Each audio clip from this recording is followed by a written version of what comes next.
प्रणाम दोस्तों, मैं देव शुक्ला भोजपुरी आप सभी को प्रणाम करता हूं और हाथ जोड़कर निवेदन करता हूं सबसे कि जहां तक हो सके घर से बाहर मत निकलिए, घर में ही रहिए।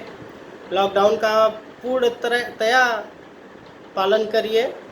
इंजॉय। बस मैं भी आज आप लोगों के बीच में एक छोटा सा उदित नारायण जी का एक छोटा सा है 2 लाइन सॉन्ग आप लोगों के बीच में प्रस्तुत कर रहा हूँ। हर का बतलाई दिल के हलिया, का बतलाई दिल के हलिया, धड़केला तोहरे नाम से। का बतलाई दिल के हलिया, धड़केला तोहरे नाम से। भगवान बनौले बाड़े तोहरा के बड़ी आराम से। भगवान बनौले बाड़े तोहरा के बड़ी आराम से। अरे वो ठवा के लाल बात मनवले किरनिया, रच रच रचना कैलन ऐसन जवनिया।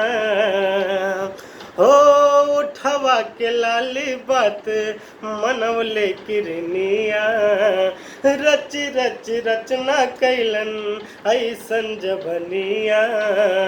इंद्रधनुष के जैसे भहुआ बनौले, अखिया में प्यार के सागर सजौले।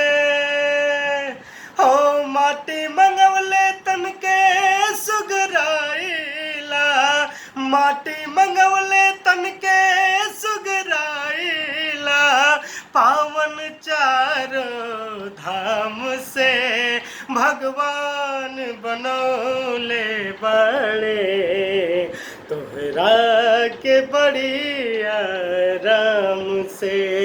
भगवान बनौले बड़े तोहरा के बड़ी आराम से। नमस्कार।